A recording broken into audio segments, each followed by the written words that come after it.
베드로전서 1장 3절에서 5절까지 한 목소리로 같이 다 읽겠습니다. 우리 주 예수 그리스도의 아버지 하나님을 찬송하리로다. 그의 많으신 긍휼대로 예수 그리스도를 죽은 자 가운데서 부활하게 하심으로 말미암아 우리를 거듭나게 하사 산 소망이 있게 하시며 썩지 않고 더럽고 쇠하지 아니하는 유업을 입게 하시나니 곧 너희를 위하여 하늘에 간직하신 것이라. 너희는 말세에 나타내기로 예비하신 구원을 얻기 위하여 믿음으로 말미암아 하나님의 능력으로 보호하심을 받았느니라. 아멘. 요즘 우리에게 가장 필요한 단어가 있다면은 소망이라는 단어일 것입니다. 그 이유는 지금의 세계 정세나 사회, 경제, 문화, 교육, 종교 등에서는 아무런 소망이 보이지 않기 때문이며 또한 성경이 경고한 대로 말세 고통당하는 때가 곧 올 것이기 때문에 더욱 그렇습니다. 그렇다면 이런 암울한 시대를 맞이하면서 우리 모두는 성경에서 말하는 소망으로 돌아와야 합니다. 그 소망은 죽은 소망이 아니라 산 소망이기 때문에 그렇습니다. 세상이 주는 소망이 아니라 위에 계신 하나님이 주시는 소망이기 때문에 그렇습니다. 이 산 소망 때문에 고난과 낙심 중에 있었던 베드로 수신자의 모든 교회 성도들을 향하여 베드로는 하나님을 찬양할 것을 권면하고 있습니다. 그런데 사실 베드로도 하나님을 찬송할 수 없을 만큼 낙심한 때가 있었는데 바로 예수님이 십자가에 돌아가신 때입니다. 처음에 제자들은 예수님께 모든 것을 다 두고 예수님께만 소망 두며 쫓았습니다. 한 분을 바라보고 모든 것을 다 버릴 만큼 예수님 한 분만으로 소망에 가득 찬 발걸음을 지내고 있었습니다. 베드로는 아시는 대로 그리스도는 살아계신 하나님의 아들이요 하면서 놀라운 신앙의 고백을 했던 자입니다. 베드로뿐만 아니라 모든 예수님의 제자들이 예수님이 예루살렘에 올라가기만 하면은 자기들의 생각 가운데는 예수님이 왕이 되실 줄 알고 예수님을 끝까지 쫓아갔던 것입니다. 그런데 얼마 지나지 않아서 자기의 스승이 십자가에 처참하게 죽는 것을 봅니다. 이 사건은 예수님을 따르던 모든 자들에게 충격적인 사건이었을 뿐만 아니라 예수님의 십자가는 그를 따르던 모든 자들의 소망을 짓밟아 버린 사건이었습니다. 그런데 이 모든 절망을 이기고도 남을 만한 소망의 메시지가 임했습니다. 이 소망이 베드로뿐만 아니라 모든 믿는 자들에게 기뻐 뛰게 만들었고 그토록 하나님을 찬양하도록 만들었습니다. 그것이 무엇입니까? 하나님께서 죽은 예수 그리스도를 다시 살리셨던 것입니다. 그렇습니다. 우리도 산소망을 가지고 살아야 되는 이유는 우리의 주님이 죽음에서 부활하셨기 때문입니다. 그래서 우리 모두는 하나님을 찬양해야 될 충분한 이유가 있습니다. 그러면 예수 그리스도의 부활은 우리에게 어떤 소망을 주며 그래서 그 소망이 어떻게 우리가 하나님을 찬양하도록 만듭니까? 먼저 예수 그리스도의 부활은 우리에게 산 소망의 기초가 됩니다. 3절 상반절에 그의 많으신 긍휼대로 예수 그리스도를 죽은 자 가운데서 부활하게 하심으로 말미암아 우리를 거듭나게 하사 산 소망이 있게 하시며, 여기에 산 소망이란 단어는 살아있는 소망이란 뜻으로서 소망하는 것을 지금 누리면서 현재를 살아가는 것을 의미합니다. 그러니 이 소망은 살아있다는 뜻입니다. 왜 베드로는 이 소망을 소망으로 표현하지 아니하고 산 소망으로 표현했을까요? 의심할 바 없이 베드로는 이 산 소망과 이 세상의 막연하고도 불확실한 것을 대조하고 이야기했을 것입니다. 이 세상에 살아있는 것 같이 보여도 다 모든 것은 죽은 소망이라는 것입니다. 살아있는 소망이라고 부를 수 있는 것이 이 땅에는 아무것도 없다는 것입니다. 오직 살아계신 하나님만이 소망을 주시기 때문에 이 소망은 산 소망이라고 말합니다. 이 산 소망을 어떻게 주어집니까? 하나님의 긍휼로 주어진다고 가르치고 있습니다. 우리가 구원을 받고 하나님의 자녀가 되어서 산 소망을 갖게 되는 것은 전적인 하나님의 긍휼이라는 것입니다. 아시고 계시지만 긍휼이란 단어는 마땅히 저주받아야 될 이 사람들을 불쌍히 여겨주셔서 이 저주를 멈추는 것을 말할 때 긍휼이란 단어를 씁니다. 그러니 이 긍휼이란 단어를 또다시 접할 때마다 우리는 우리가 범한 죄의 깊이가 얼마나 깊은지를 다시 한번 깨달아야 됩니다. 이 죄를 통하여 내가 마땅히 진노를 받아 했던 사람인데 이 진노를 멈추게 한 사건이 하나님의 긍휼이라고 했으니 또다시 우리의 죄의 깊이가 얼마나 이 시간 한번 생각해 볼 수 있기를 바랍니다. 우리는 우리 자신이 생각하는 것 이상으로 훨씬 더 악한 존재이며 훨씬 더 죄에 찌들리고 오염되고 부패된 자들입니다. 그러니 하나님의 진노를 사실 머리 위에 지고 다녔던 이런 자들인데 하나님께서 내가 받아야 될 심판의 저주를 나를 위해서 나를 대신해서 십자가에 예수님이 저주를 받으시되 이것으로 끝난 것이 아니라 그가 죽음에서 살아나심으로 부활하심으로 우리의 모든 죄의 문제가 해결되었고 완전한 구원의 길, 생명의 길을 열어주셨다는 것입니다. 이것이 긍휼이 풍성하신 하나님의 은혜인 것입니다. 오늘 이 부활의 아침에 하나님께서 저와 여러분들을 무척 긍휼히 여기셨기에 오늘 이 자리에 나오셨다는 사실을 기억하며 그 하늘의 하나님께 감사하며 이 계절을 보낼 수 있기를 바랍니다. 에베소서 2장 4절에 긍휼이 풍성하신 하나님이 우리를 사랑하사 그 큰 사랑을 인하여 허물로 죽은 우리를 그리스도와 함께 살리셨도다.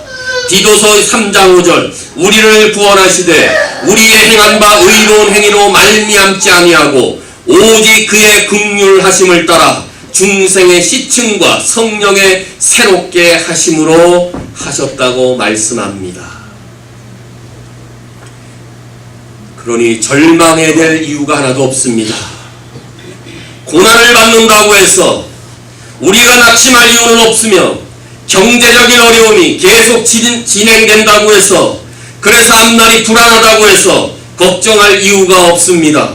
긍휼이 풍성하신 우리 하나님께서 우리로 하여금 부활하신 주님을 믿고 따르도록 산 소망을 주셨기 때문에 우리는 다시 힘을 얻게 되어 주님을 찬양할 수가 있는 것입니다. 이 긍휼은 하나님의 선물로 주어주신 산 소망입니다. 긍휼로 인한 산 소망. 선물은 돈 주고 사는 것이 아닙니다. 선물은 값없이 감사함으로 받을 뿐입니다. 단 한 푼이라도 선물값을 지불한다면은 그것은 선물이 아닙니다. 제가 여러분들에게 귀한 선물 하나 사주고 싶어 드렸는데 여러분들이 지갑에서 돈을 꺼내 선물값을 저에게 준다면은 저를 모욕하는 것입니다. 하나님께서 우리에게 주신 부활의 산 소망도 이와 같이 값없이 주어진 선물과 같다는 것입니다. 부활의 산 소망은 우리의 어떤 행위로나 어떤 수고로 상관하지 아니하고 하나님의 은혜, 즉 선물로 주어진 것입니다. 자격이 없는 우리에게 부활의 주님은 믿음으로 값없이 우리에게 선물을 주셨다는 것입니다. 우리가 그렇게 바라고 받았던 그 소망을 하나님께서 선물로 거저 주신 것입니다. 나는 이 선물을 받을 만한 자격이 전혀 없는 사람이며 나는 이 선물을 받기에 훌륭한 일을 행한 사람이 절대 아닙니다. 그럼에도 불구하고 하나님께서 그의 아들에게 피의 값을 지불하시고 우리에게 공짜로 선물을 주셨습니다. 우리를 구원하신 그 한량없는 은혜의 선물인 긍휼로 인하여 나를 살리신 것입니다. 이와 같은 긍휼, 이와 같은 하나님의 은혜, 이것이 우리가 지닌 산 소망의 기초인 것입니다. 이 기초가 든든해야 하나님이 긍휼이 풍성하셔 나를 살리셨다는 이 산 소망의 기초가 든든해야 날마다 하나님을 찬양할 수 있는 것입니다. 산 소망의 기초가 강해야 우리 가운데 베풀어 주신 하나님의 긍휼의 선물, 하나님의 은혜의 선물에 너무나 감사하여 위에 계신 하나님을 찬양할 수가 있는 것입니다. 따라서 오늘 이 아침에 그리스도의 부활이 우리의 산 소망의 기초가 되게 하신 하늘의 하나님을 찬양하며 평생 그 하나님 때문에 감사가 넘치는 삶을 살 수 있기를 바랍니다. 이 그리스도의 부활은 우리에게 산 소망의 시작이 된다고 또 말씀합니다. 3절 하반절에 예수 그리스도를 죽은 자 가운데서 우리를 거듭나게 하사 산 소망이 있게 하시며, 산 소망은 부활의 주님으로 인하여 우리를 거듭나게 하신 것입니다. 우리는 전에 다 그리스도 바깥에 있었습니다. 이스라엘 나라의 밖에 있었고 소망이 하나도 없었고 하나님도 없는 자였다고 성경은 지적하고 있습니다. 그렇다면 우리가 이 세상의 육체를 가지고 태어날 때 우리는 전혀 소망이 없는 절망에 이르는 존재로서 태어났다는 사실입니다. 그런데 언제 우리가 이 소망을 갖게 되었습니까? 우리 모두가 예수 그리스도를 믿어 새롭게 태어나는 순간 산 소망을 가지게 된 것입니다. 죽음에서 다시 부활하신 그 주님이 우리에게 새 생명을 주심으로 산 소망을 시작하게 되었습니다.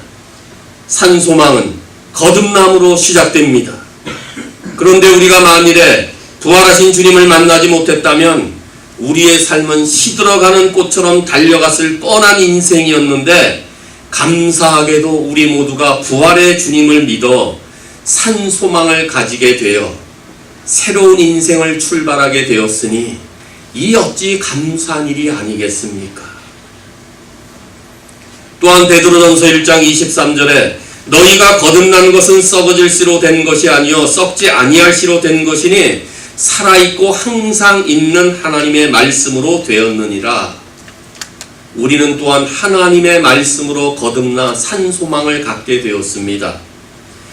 어느 날 전혀 하나님의 말씀을 알지 못했던 우리가 하나님의 거룩한 진리의 말씀을 접하기 시작할 때 이 말씀을 통하여 나는 영적으로 죽어있는 자다, 이러한 사실을 발견하고 이 말씀을 통하여 내가 소망이 없음을 깨닫고 우리 모두가 부활하신 그리스도를 영접했습니다. 그 순간 나는 하나님의 무한하신 생명과 연결되었고 하나님 안에 있었던 그 영원한 생명이 내 안으로 들어오므로 하나님의 생명을 내 것으로 소유하게 되었습니다. 이 하나님의 생명이 들어오자 우리 모두는 산 소망이 이미 시작되었던 것입니다. 하나님과 원수되었던 관계였는데 이제는 참으로 산 소망으로 말미암아 하나님과 화목하게 살 수 있는 존재로 출발을 하게 된 것입니다. 그뿐만이 아니라 내 삶의 새로운 목적과 새로운 인생관과 새로운 삶의 가치를 가지고 인생을 새롭게 살게 하신 부활하신 주님이 우리 삶 속에 찾아오셨으니 얼마나 감사가 넘치는 삶입니까?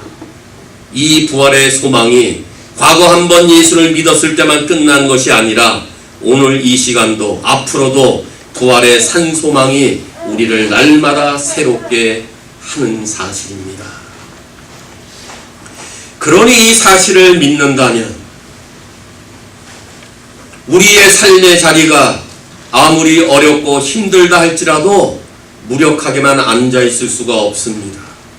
자리를 박차고 일어날 수 있는 산 소망이 이미 우리 가운데 있습니다. 불확실한 앞날에 대해 불안해할 이유가 전혀 없습니다. 산 소망으로 시작된 삶이 내 안에 계시는 부활의 주님으로 가득 차고 있는데 그 부활의 주님이 우리를 힘있게 만들고 있는데 어찌 우리가 걱정하며 근심으로만 앞날을 지낼 수가 있겠습니까? 부활의 산 소망은 그저 막연히 겨울이 지나고 봄이 왔다는 것, 그래서 새싹이 움트고 있다는 것이 절대 아닙니다. 성경이 말하는 부활의 산 소망은 그런 뜻이 아닙니다. 물론 이 계절이 봄에 싹이 움트는 건 맞지만은 부활의 산 소망은 그런 것을 말하지 않습니다. 우리의 부활의 산 소망으로 거듭난다는 것은 우리가 그리스도와 하나 되게 한다는 사건입니다. 로마서 6장 5절에 우리가 연합하여 그분의 죽음에 참여하였다면 그분과 연합하여 주님의 부활에도 참여할 것이 확실하다고 바울은 가르치고 있습니다. 우리 모두가 십자가의 그 주님과 함께 참여했습니까? 그리고 그 그리스도의 부활과 함께 다시 참여했습니까? 그럼 우리는 주님과 함께 연합하여 자란다고 강조하고 있습니다. 연합이란 말은 함께 자란다는 의미입니다. 이 뜻은 단순히 다른 성질로 자라는 상태를 말하는 것이 아니라 생명을 주신 그리스도와 함께 하나 된 상태에서 자라나는 것을 말합니다. 죄인이었던 우리가 그리스도와 하나 된 것만큼 큰 확신과 소망이 되는 말은 없습니다. 그리스도와 하나 되는 것, 그리스도와 연합되는 것, 이것은 가장 극적이고 가장 영광스럽고 가장 위안을 주는 소망이 되는 말임에 틀림이 없습니다. 또 한 번 생각해 보십시오. 우리 모두가 다 심판 아래 있었습니다. 그런데 이제는 은혜 아래 있게 되었습니다. 그리스도와 하나 되게 하신 것은 흑암의 자녀라는 신분에서 빛의 자녀라는 신분으로 완전히 옮겨졌다는 진리를 포함하고 있습니다. 이제 우리 모두가 그리스도 안에 있게 되었으며 우리 모두가 하나님의 은혜 안에 있게 되었으며 우리 모두가 영광의 나라 안에 거하게 되었으니 이 부활하신 주님 때문에 이루어진 이 사건이야말로 너무나 감사한 일이 아니겠습니까? 감히 내가 주님과 함께 자라다니, 죄인인 내가 의로우신 주님과 같은 몸을 이루다니, 아니 더럽고 추한 내가 감히 거룩하고 순결하신 주님과 함께 연합을 하고 있다니, 이와 같은 부활의 산소망이 어디 있습니까? 그러므로 인간이 살아있는 소망을 얻을 수 있는 유일한 방법은 부활의 그리스도와 하나됨으로서만 가능한 일입니다. 이 부활의 주님과 하나 되어 산 소망 가운데 계십니까? 이것만큼 위대한 소망을 세상에서 찾을 수가 없는데 주님 때문에 산 소망 가운데 지금도 지나고 계십니까? 그렇다면 남은 세월 우리 가운데 산 소망의 삶을 시작하게 해주신 하늘의 하나님을 마음껏 찬양하며 부활의 산 소망으로 달려가는 남은 세월 될 수 있기를 바랍니다. 그리스도의 부활은 산 소망의 능력이 된다고 마지막으로 가르치고 있습니다. 예수님이 죽은 자들 가운데서 사망과 무덤의 권세를 이기시고 다시 살아나신 것은 하나님의 능력이었다는 것입니다. 그래서 우리가 살게 된 것도 하나님의 능력인데 이것보다 더 놀라운 사실은 부활의 산 소망이 이곳에서 뿐만 아니라 앞으로도 계속 이어진다고 말씀하고 있습니다. 4절을 보면 썩지 않고 더럽지 아니하고 쇠하지 아니하는 유업을 있게 하시나니 곧 너희를 위하여 하늘에 간직하신 것이다, 이렇게 말씀합니다.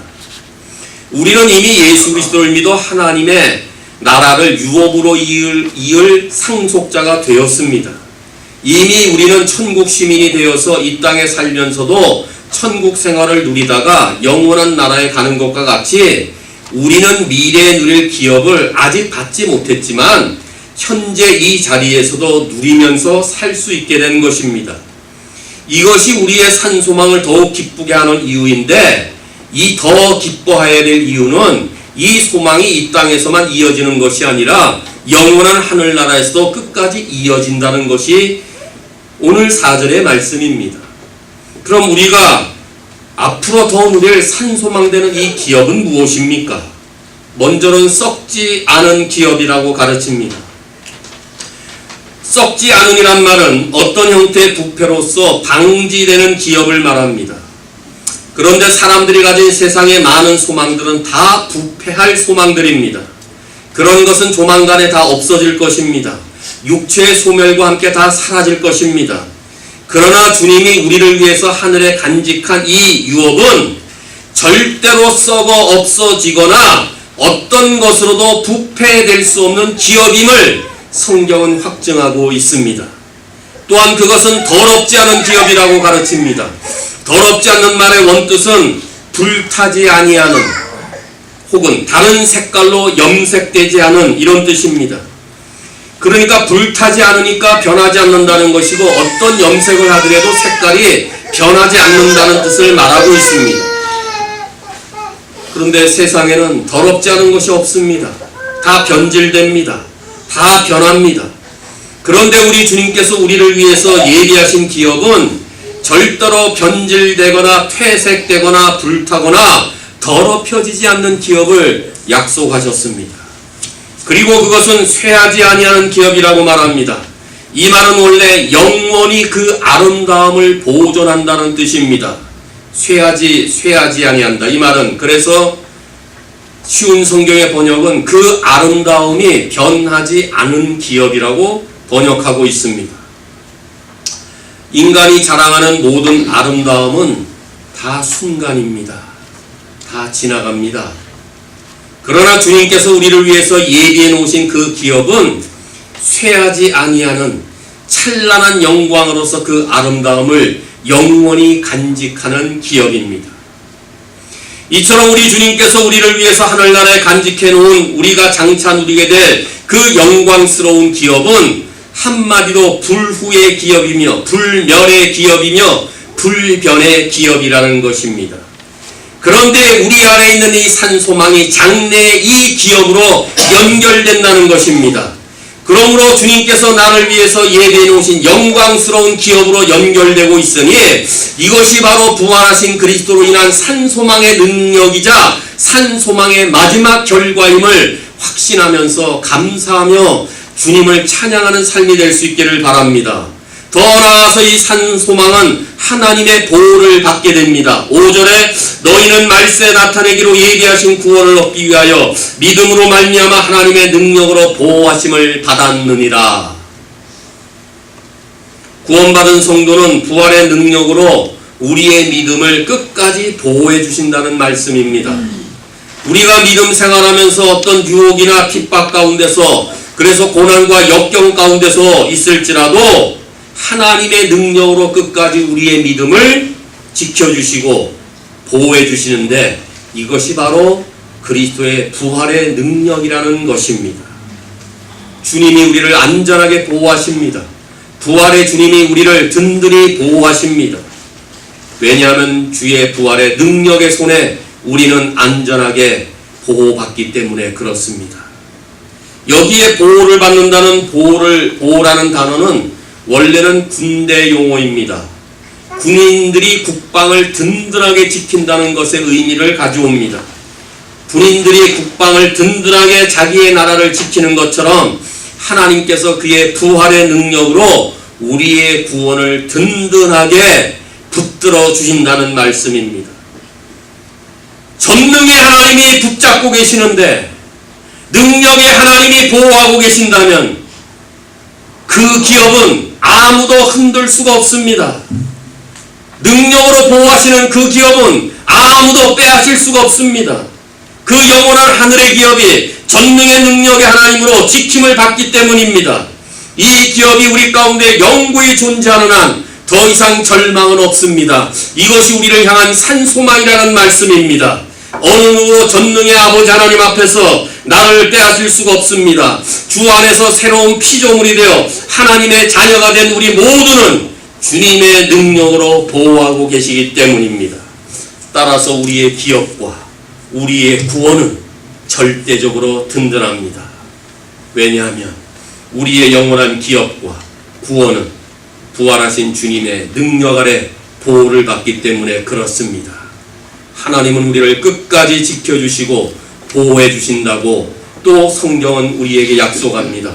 로마서 8장 38절과 39절에 정리하면 이 세상의 모든 위협이나 이 세상의 어떤 핍박이나 그것이 죽음이나 악한 세력도 우리를 우리 주 그리스도 예수 안에 있는 하나님의 사랑에서 끊을 수 없음을 강력하게 약속해 주고 있습니다.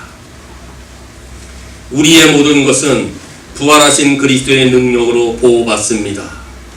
이것이 우리를 향한 산 소망의 능력입니다.